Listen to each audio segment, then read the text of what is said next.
ഇന്ന് നമ്മൾ Next.js തുടക്കത്തിലേ പോയിട്ട് നമ്മൾ കോഡ് എക്സ്പ്ലോർ ചെയ്യുന്നതിന് പകരം നമുക്ക് കുറേയധികം തിയറി നമുക്ക് മനസ്സിലാക്കാനുണ്ട്. അപ്പോൾ ആ തിയറി ആ ഒരു ബേസ് നിങ്ങൾക്ക് കിട്ടുകയാണെന്നുണ്ടെങ്കിൽ നിങ്ങൾക്ക് നല്ല രീതിയിൽ Next.jsനെ മനസ്സിലാക്കിയെടുക്കാനായിട്ട് പറ്റും. അപ്പോൾ നമുക്ക് കുറച്ച് തിയറി പഠിച്ചതിന് ശേഷം ഈ പഠിച്ച കാര്യങ്ങളൊക്കെ എങ്ങനെയാണ് നമ്മുടെ പ്രാക്ടിക്കലിലേക്ക് കൊണ്ടുവരിക എന്നുള്ളത് നമുക്ക് നോക്കാം കേട്ടോ. ഓക്കെ, അപ്പോൾ നമുക്ക് നേരെ തിയറിയിലേക്ക് കടക്കാം. ബോറിംഗ് ആവുമെന്ന് എനിക്കറിയത്തില്ല, ഞാൻ പറഞ്ഞത് ഇതൊരു എക്സ്പെരിമെൻ്റ് ആണ്, എന്നാലും നമുക്ക് നോക്കാം. ഓക്കെ, അപ്പോൾ നമ്മൾ Next.js ആണ് നമ്മൾ പഠിക്കാനായിട്ട് പോകുന്നത് അല്ലേ.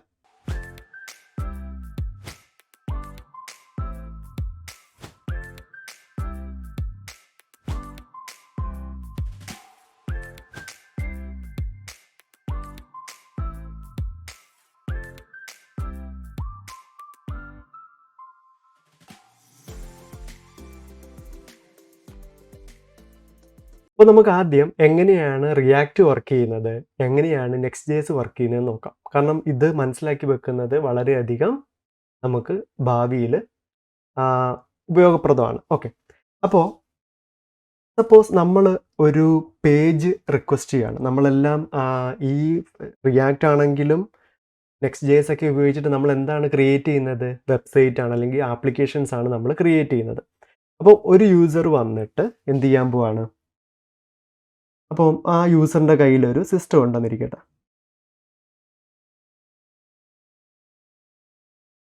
ഓക്കെ, ആ യൂസർ വന്നിട്ട് ഒരു പേജ് റിക്വസ്റ്റ് ചെയ്യാണ്. ഓക്കെ, ഒരു പേജ് റിക്വസ്റ്റ് ചെയ്യാണ്. അപ്പോൾ എന്ത് സംഭവിക്കും നമുക്കറിയാം. നമ്മൾ ഇൻ്റർനെറ്റ് കണക്ട് ചെയ്തിട്ടാണ് എന്ത് ചെയ്യുന്നത്? നമ്മളൊരു പേജ് റിക്വസ്റ്റ് ചെയ്യുന്നത് അല്ലേ. അപ്പോൾ ഈ പേജ് എന്ത് ചെയ്യും? ഒരു സെർവറിലേക്ക് പോകും അല്ലേ. ഈ റിക്വസ്റ്റ് ഒരു സെർവറിലേക്ക് പോകുന്നു. ഓക്കെ, ഇനി ഈ റിക്വസ്റ്റ് സെർവറിൽ വന്നിട്ടുണ്ടെങ്കിൽ അപ്പോൾ ഇതിനെ നമുക്ക് എന്ത് പറയാം? ക്ലയൻറ്റ് എന്ന് പറയാം. ഇത് നമ്മുടെ സെർവറാണ് അല്ലേ.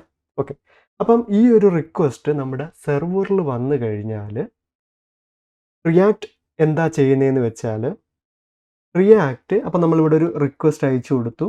ഓക്കെ, ഇനി റിയാക്റ്റ് ഇങ്ങോട്ട് എന്ത് അയച്ചു കൊടുക്കും? അല്ലെങ്കിൽ ഈ സെർവർ ഇങ്ങോട്ട് അയച്ചു കൊടുക്കുന്നത് എന്താണെന്ന് വെച്ചാൽ ഒരു JSഉം അല്ലെങ്കിൽ ഒരു HTML പ്ലസ് ഒരു JSൻ്റെ ഒരു ബണ്ടിലായിരിക്കും നമ്മുടെ ബ്രൗസറിലേക്ക് അയച്ചു കൊടുക്കുന്നത്.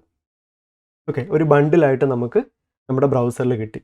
അപ്പോൾ ബ്രൗസർ എന്ന് പറയുന്നത് ഇവിടെ എന്താണ്? ക്ലയൻ്റ് ആണ്. അപ്പം ഈ ബ്രൗസർ എന്ത് ചെയ്യുമെന്ന് വെച്ചാൽ ഈ കിട്ടിയ HTML JS ബണ്ടിൽ നിന്ന് JSനെ എക്സിക്യൂട്ട് ചെയ്യാൻ തുടങ്ങും. അപ്പം JSനെ എക്സിക്യൂട്ട് ചെയ്ത് കഴിയുമ്പോൾ നമുക്ക് എന്ത് ചെയ്യും? നമുക്ക് ആ യൂസർ റിക്വസ്റ്റ് ചെയ്ത ആ ഒരു പേജിനെ നമുക്കവിടെ കാണാനായിട്ട് പറ്റും.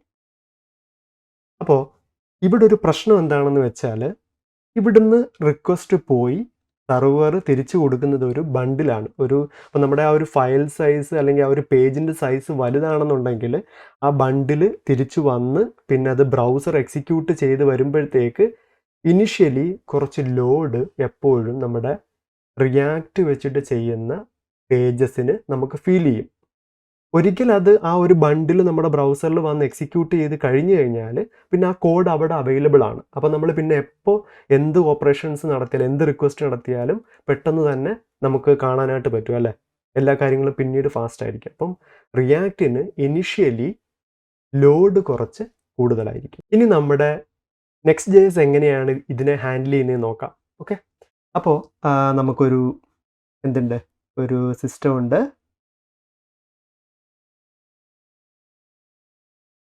ഓക്കെ, ആ സിസ്റ്റത്തിനകത്ത് ഇത് ക്ലയൻ്റ് ആണ് അല്ലേ. ഇനി നമുക്ക് ഒരു സെർവർ ഉണ്ട്. ഓക്കെ, അപ്പം യൂസർ ഈ പേജ് ഇങ്ങോട്ട് റിക്വസ്റ്റ് ചെയ്യാണ് അല്ലേ. പേജ് റിക്വസ്റ്റ് ചെയ്യാണ്. ഓക്കെ, തീർച്ചയായിട്ടും നമുക്ക് എന്ത് കിട്ടും? ഒരു റെസ്പോൺസ് കൂടി നമുക്ക് ഇവിടുന്ന് കിട്ടും. ഓക്കെ, ഇവിടെ Next.jsൻ്റെ കാര്യത്തിൽ എന്താ സംഭവിക്കുന്നത് എന്ന് വെച്ചാൽ ഈ റിക്വസ്റ്റ് വന്നു കഴിയുമ്പോൾ നമ്മുടെ സെർവറിൽ തന്നെയാണ് നമ്മുടെ പേജ് ബിൽഡ് ചെയ്യുന്നത്. അതായത് നമുക്ക് ഏത് പേജാണോ ക്ലയൻറ്റ് റിക്വസ്റ്റ് ചെയ്തത് അത് നമ്മുടെ സെർവറിൽ തന്നെ എന്ത് ചെയ്യും, അതിനെ ബിൽഡ് ചെയ്യും. ഓക്കെ, അപ്പോൾ ഈ സെർവറിൽ തന്നെ ആ ഒരു പേജിനെ എന്ത് ചെയ്യും, ബിൽഡ് ചെയ്യും. ഇങ്ങനെ ഒരു പേജ് ആണെന്നുണ്ടെങ്കിൽ ഇങ്ങനെ ഒരു പേജിനെ ബിൽഡ് ചെയ്യും. ബിൽഡ് ചെയ്തതിന് ശേഷം അതിനെ നമുക്ക് എന്തായിട്ട് നമുക്ക് അയച്ചു തരും, റെസ്പോൺസ് ആയിട്ട് നമുക്ക് തിരിച്ച് അയച്ചു തരികയും അപ്പോൾ പെട്ടെന്ന് തന്നെ നമുക്ക് ആ ഒരു പേജിനെ നമുക്കവിടെ കാണാനായിട്ടും സാധിക്കും. ഓക്കെ, നമ്മുടെ ബ്രൗസറിൽ നമുക്ക് കാണാനായിട്ട് സാധിക്കും. അപ്പോൾ ഇവിടെ ആ ഒരു ബിൽഡിംഗ് എന്ന് പറഞ്ഞാൽ വളരെ കുറച്ച് സമയം കൊണ്ട് സംഭവിക്കുന്ന കാര്യമാണ്. സോ റിയാക്റ്റിനെ വെച്ച് കമ്പയർ ചെയ്യുമ്പോൾ Next.jsന്റെ ഒരു അഡ്വാൻറ്റേജ് എന്ന് പറഞ്ഞാൽ പേജ് ബിൽഡിംഗ് നടക്കുന്നത് നമ്മുടെ സെർവറിലാണ്. ഓക്കെ, അവിടെ തന്നെ നമ്മുടെ കമ്പോണൻസിനെ എല്ലാം റെൻഡർ ചെയ്തിട്ട് ആ റെഡി ആയിട്ടുള്ള പേജിനെയാണ് നമുക്ക് കൊണ്ടുവന്ന് തരുന്നത്. അപ്പോൾ ഇനിഷ്യൽ ലോഡ് Next.jsനെ സംബന്ധിച്ചിടത്തോളം വളരെയധികം കുറവായിരിക്കും. ഇവിടെ നമ്മൾ 2 കാര്യങ്ങൾ പഠിച്ചിട്ടുണ്ട്. അതായത് റിയാക്റ്റിൽ സംഭവിക്കുന്നത് എന്താണ്, ക്ലയൻറ്റ് സൈഡ് റെൻഡറിങ് ആണ് അല്ലേ. ക്ലയൻറ്റ് സൈഡ് റെൻഡറിങ് ആണ്. കാരണം റിക്വസ്റ്റ് പോയി അവിടുന്ന് ഒരു ബണ്ടിൽ കിട്ടി, പിന്നെ പേജും കമ്പോണൻറ്റും ഒക്കെ ക്രിയേറ്റ് ചെയ്യാൻ സഹായിക്കുന്നത് ആരാണ്, ഇവിടെ ക്ലയൻ്റ് ആണ്, നമ്മുടെ ബ്രൗസറാണ്. ഇനി നമ്മുടെ Next.jsന്റെ കാര്യത്തിലാണെങ്കിലോ Next.jsൽ സംഭവിക്കുന്നത് എന്താണ്, സെർവർ സൈഡ് റെൻഡറിങ് ആണ്. ഇപ്പോൾ മനസ്സിലായല്ലോ എന്താണ് ക്ലയൻറ്റ് സൈഡ് റെൻഡറിങ് എന്നും എന്താണ് സെർവർ സൈഡ് റെൻഡറിങ് എന്നുള്ളത്.